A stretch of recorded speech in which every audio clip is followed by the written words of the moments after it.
podcast donde el dinero se convierte en tu aliado. Cuéntame de economía. Bienvenidos. La presidenta Sheinbaum prometió que para el 2027 Pemex tendría autosuficiencia financiera, pero con una deuda de 1.8 billones de pesos y una pérdida neta de 60,000 millones de pesos. Ese objetivo se ve muy difícil. Así que hoy en Cuéntame de Economía vamos a hablar de dónde está Pemex financieramente hablando y cómo están sus niveles de producción. Y para eso me traje a esta mesa a Pati Tapia, reportera de Economía, y Diana Gante, reportera de Energía en Expansión. Por favor, Diana, explícanos cómo llegó Pemex a la situación en donde está. Mira, Moni, Pemex en su momento vivió tiempos de bonanza. Fue una petrolera fuerte, sólida, con producciones de más de 3 millones de barriles diarios y un precio del petróleo que favorecía las finanzas de Pemex, que daba dinero para la petrolera y para las finanzas públicas. Sin embargo, temas de corrupción, malos manejos de la empresa, de negocios no exitosos, fueron cavando la tumba de Pemex y está en la situación que hoy conocemos. ¿De cuándo estamos hablando de eso? Porque como que siento que ese es un Pemex que no tengo en mi vida adulta. Alrededor de los años 2000 fue el tiempo de bonanza de Pemex. Ok, y entonces, ¿qué pasó ahí? Se robaron el dinero, todo fue corrupción. O sea, ¿cómo pasó de ser el tío millonario a pues lo que soy? Bien lo dice Diana, fue una mezcla de factores.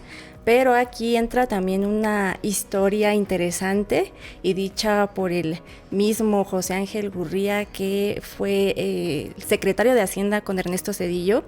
Pues él lo dice directo, ¿no? Y hasta acepta esta parte de culpa que pues exprimió a Pemex, ¿no? Uh-huh. Él lo dice, un ridículo, este esquema ridículo donde pues Pemex se tenía que endeudar para pagarle impuestos al Estado y pues así fue creciendo esta deuda que tú dices de 1.8 billones de pesos, alrededor de 100,000 millones de dólares. Uh-huh. Entonces sí se acepta que pues se puso un esquema bastante pesado en cuestiones, digamos, fiscales a Pemex. Uh-huh. Y por eso ya con la administración de Andrés Manuel López Obrador, pues se decidió darle este oxígeno a Pemex. Entonces ahí ya se le dieron apoyos, se le redujeron impuestos y es lo que vemos hasta ahorita, que el Estado pues está dando este respaldo a la petrolera. Ok, parte de la estrategia, si entiendo bien, es que se trató de dar una menor participación al sector privado y priorizar el papel de la empresa nacional en cualquier actividad, ¿no? ¿Qué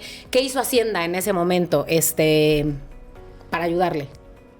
Pues lo que ha hecho Hacienda, o sea, el gobierno en general es darle este respaldo financiero, tanto a Hacienda como la Secretaría de Energía, pues ahí le inyectaron recursos a Pemex. De hecho ahí pues Diana debe de traer el número muy fresquito de cuánto apoyo se le ha dado a Pemex. Entonces pues el objetivo es sacarlo pues de este hoyo en el que está ahorita. ¿Cuánto? Fíjate que según estimaciones del Instituto Mexicano para la Competitividad, entre 2019 y 2024, el gobierno mexicano ha dado a Pemex alrededor de 1.38 billones de pesos, o sea, una cifra similar a la deuda que hoy tiene Pemex. Entonces, bueno, sí es dinero considerable que ya no se está utilizando en otros rubros del país. O sea, es un dinero que se le dio, esto además sumado a lo que decías de exentarle de impuestos y demás, y además este plan que empezó con López Obrador sigue en el sexenio de Claudia Sheinbaum, ¿no?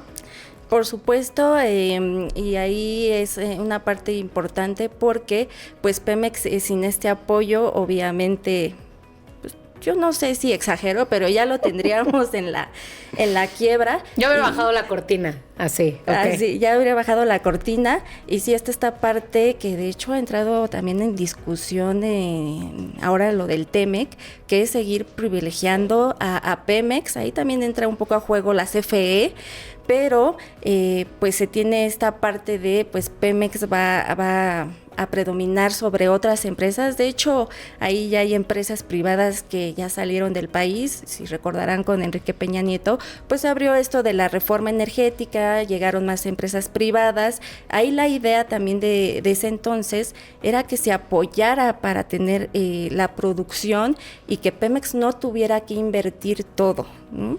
Pero pues llegando la 4T con López Obrador, pues se tuvo otra idea y decía, no, pues estas nada más vinieron a especular, porque además no nos están dando resultados, y lo que hizo fue esto de, no, pues ya, privilegiar a Pemex, y entonces ahora con Sheinbaum, pues esta estrategia también pues va con estos apoyos financieros, esto que vimos hace poco de las notas precapitalizadas, que es como digamos una forma que el gobierno le ayuda a Pemex sin que eso se contabilice como deuda para Pemex, ¿no? O sea, viene meramente del gobierno, y fueron de 25,000 millones de dólares, esto entre 2025 y 2026, y pues eso le está dando ahorita un poco de oxígeno a Pemex. A ver, entonces, todo este dinero que se le ha estado invirtiendo a Pemex, dando para rescatarlo y demás, obviamente es dinero pues que no se puede utilizar en otra cosa para invertir en algo más, incluso en algo físico, diría desde una carretera, un hospital, no sé, o sea, otra obra pública. ¿Estarle dando este dinero a Pemex es como echarle dinero del bueno al malo? ¿Tiene sentido? ¿Parece que es una buena estrategia o no? Justo como lo mencionas, es dinero que se deja de usar en otros rubros de necesidad pues del país, temas de salud, de educación, carreteras, infraestructuras. De hecho, México Evalúa ha hecho estudios y análisis en los que mencionan justamente que es dinero que deriva de los impuestos de los mexicanos, que se le da a Pemex y que a veces pareciera que el barril sin fondo pues lo sigue consumiendo, pero se cuestionan hasta qué punto las finanzas públicas podrían seguir sosteniendo a Pemex, y por eso es la idea del rescate y de la estrategia y de lo que hoy nos trae a la mesa de si Pemex podría lograr hacia 2027 esta autosuficiencia financiera, es decir, ya no requerir del gobierno. Bueno, esto lo seguiremos discutiendo. Bueno, la pregunta es, ¿podría? Dinos la verdad, ¿cómo se ve esa posibilidad? Dentro de los análisis que se realizan de la propuesta gubernamental es que hacia 2027, como ya te mencionaba, Pemex ya no requiere estos apoyos millonarios o billonarios, como ya los comentábamos hace un momento, por parte del gobierno. La apuesta, como ya comentábamos, es hacia 2027, sin embargo, especialistas calificadoras consideran que no es viable. HRO Ratings considera que podría ser hasta 2028, siempre y cuando existan condiciones internas que cambien en Pemex. ¿A qué me refiero? Que empiecen a reducir niveles de deuda, que sus actividades productivas realmente sean productivas, es decir, que den ganancias y no pérdidas. Eso podría ir mejorando la situación de Pemex en el corto plazo. Sin embargo, la meta es poco alcanzable. Se espera que esas condiciones, si se dan, puedan generar resultados hasta 2028. Pati, ¿y cuál es el papel de las calificadoras aquí? Digamos que las calificadoras te dan un termómetro de cómo está financieramente la empresa, porque pues las notas que pone van relacionadas con su capacidad o no de poder pagar sus deudas, y aquí lo importante es que ahorita Pemex tiene una calificación, digamos, ya un poco más alta y con perspectiva estable, pero todo se desprende de este apoyo del gobierno, sobre todo el que dio en 2025 con estas notas precapitalizadas que ya hablábamos. Entonces ahí lo que ellos sí dicen mucho y puntualmente es que estas calificaciones son por el respaldo del gobierno, porque por sí solo las calificaciones de Pemex serían bono basura. Entonces sí sigue siendo muy importante que papá gobierno siga estando ahí detrás de Pemex. Ahora, por un lado está todo este dinero público que ya dices que el gobierno aporta a Pemex, pero a finales de enero también hubo una nota de que Pemex está intentando volver a financiarse por otras vías. ¿Qué pasó ahí? Esta es una noticia reciente, que ya después de algunos años de no hacerlo, pues Pemex regresó a la colocación de deuda en la Bolsa Mexicana de Valores. ¿Qué significa eso en español, Pati? Que bueno, que Pemex está buscando recursos para financiarse en el mercado local, ¿no? O sea, no se está yendo ahora al extranjero, y esto tiene que ver también un poco con el tema del costo, ¿no? La tasa de interés. Entonces, ahorita lo que anunció es que lanzó una emisión por 100,000 millones de pesos en bonos, y la primera que va a lanzar es de 31,500 millones, y lo que te decía, ¿no? La idea es buscar el dinero aquí en casa para no depender de los mercados internacionales, porque pues si vemos ahí también el gobierno ha entrado al quite en la emisión de deuda, porque al gobierno le sale más barato emitir deuda que a Pemex. Uh-huh. Entonces esta parte de regresar al mercado local para Pemex, pues sí le da, digamos, esa flexibilidad y esa opción de ya ellos emitir deuda por su cuenta. Ok, a ver, si pensamos en este camino de, en teoría, cumplir esta meta para el 2027, por un lado está de dónde viene ese dinero y demás, pero por otro lado, pues está la cosa del mantenimiento, de cómo están las instalaciones, cuál es el estatus de eso. Supongo que eso obviamente tiene una repercusión inmediata en los niveles de productividad. ¿Cómo está eso? Efectivamente, como ya lo mencionábamos, para que se logre esta estrategia de 2027, que más bien especialistas patean hacia 2028. Vamos a decir 2027 porque es lo que se dijo desde el gobierno. La promesa gubernamental, exactamente. Para que se cumpla esta meta necesitamos un cambio estructural. ¿Qué depende de ello? Bueno, un modelo de negocios diferente, donde Pemex apueste a los proyectos o actividades en las que puede generar rentabilidad, como las áreas de exploración y producción, más la producción, obviamente, de petróleo. La parte de las refinerías es un área en la que pierden dinero por el mal estado de las refinerías, por el daño que ya tiene la infraestructura, por no recibir mantenimientos preventivos y correctivos, lo cual ha afectado nuestra producción de combustibles y nos hace dependientes de combustibles del extranjero. Entonces, toda esta cadena de, podemos llamarla errores que han tenido los manejos de Pemex, si no se corrige, no nos va a llevar ni al 27, ni al 28, ni al 30. Porque además me imagino que este mal estado de las instalaciones tal cual, pues provoca más accidentes, y entonces no solamente son pérdidas económicas, sino también de otros tipos, ¿no? Digamos que sí, o sea, en la parte de las refinerías, bueno, también lo hemos visto en la extracción, ¿no? Ahorita afortunadamente ya no hemos visto accidentes de explosiones en plataformas, porque eso sí, la verdad le dan la torre a Pemex, porque son producciones de millones de barriles diarios que se ven interrumpidas cuando hay un evento de este tipo en las plataformas, pero donde más se da ahorita es en las refinerías, con esto que le llaman ellos paros no programados, y justo es por esta parte de falta de inversión, de refinerías obsoletas. Entonces ahí, digamos, si vemos los estados financieros de Pemex, la venta de gasolinas y de diésel, pues sí es muy redituable, ¿no? Aparte por toda esta parte de impuestos que se cobra, pero ya la parte de las pérdidas, como decía Diana, la vemos en la refinación, porque pues ahí el margen costo-beneficio pues ya no les da, digamos, ese beneficio. Y también lo que hablamos de el robo de gasolinas, ¿no? Es un dinero que no tiene Pemex, es un producto que no vende Pemex, y la parte de las importaciones es un producto que tiene que sustituir Pemex con importaciones.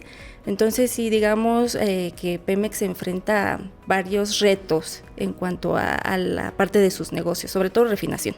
Y como parte del plan estratégico de Pemex están el desarrollo de proyectos mixtos, ¿no? ¿Cómo son esos proyectos? Mira, los contratos mixtos que se establecen dentro del rescate de Pemex y del plan que se contempla el año pasado, básicamente es la invitación de nuevo a que los privados participen en actividades con Pemex en áreas de producción petrolera. ¿Qué tienen de particular estos contratos? Con la reforma que se aprobó a finales, la reforma energética que se aprobó a finales del 2024, se pretendía pues dar esta preponderancia a Pemex. Entonces, dentro de estos contratos se busca garantizar que Pemex tenga al menos el 40% de la participación. Los privados, ¿qué van a aportar? Bueno, pues no van a aportar nada más y nada menos que el dinero, la experiencia, la tecnología. Detallitos, cositas así menores. Pemex va a poner, pues digamos, el nombre y la participación en un 40%. Básicamente quienes asumen los riesgos son los privados, y dependiendo los niveles de producción que se tengan en estos pozos o yacimientos, dependerá pues las ganancias tanto para Pemex como para el Estado y lo que quede para el privado. Entonces, pues lo que se cuestiona de este esquema es que puede resultar poco atractivo para las empresas extranjeras o nacionales que busquen invertir. Que podrían participar y que tienen la experiencia que realmente pues salvaría o que valdría la pena que participaran. Bueno, y a ver, hablemos de temas de producción, porque ahorita llevamos todo este tiempo hablando de dinero sobre todo, ¿no? Pero hablemos de números en términos de producción de Pemex. ¿Cómo va la producción? Pues la producción, Y las pues dos ya mal. así mal, ¿no? Sí, o sea, ya son varios años en que la producción de Pemex viene en picada. También tiene que ver mucho con sus complejos productores. Sabemos que pues la gallina de los huevos de oro, que era Cantarell, pues ya se desinfló, y ahorita, si no mal recuerdo, a la última cifra que tenemos, que es en noviembre del 2025, pues la producción alcanzó apenas 1.64 millones de barriles diarios, que si tú lo comparas con lo que nos decía Diana al principio, De los 3 de millones. los 3 millones, Sí. pues sí, es una reducción bastante considerable. Y si le agregamos también que no se han dado estos resultados de reservas que se dan año con año para saber pues si sustituimos o no lo que se ha extraído, digamos, ahí también tenemos un problema de transparencia de información. Pero pues si estos esquemas mixtos, privados, Pemex son un éxito, o sea, si funcionan, la verdad es que sí podría darle un respiro a la parte de producción, en una de esas hasta aumentarle un poquito. Se ve difícil, pero podría, pero depende de cómo funcione, ¿no?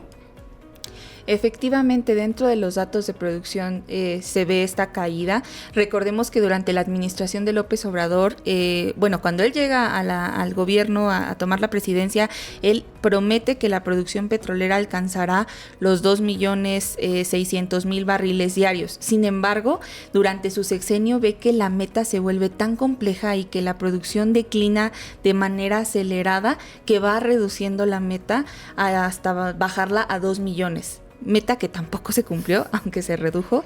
Y cuando llega Claudia Sheinbaum, establece una nueva meta de producción petrolera en 1.8 millones de barriles, la cual hoy tampoco estamos pues cumpliendo. Sin embargo, si las estimaciones, como ya comentaba Pati, si los pozos petroleros, las apuestas de yacimientos no dan los resultados esperados, podríamos ver incluso números menores a los 1.5 millones de barriles.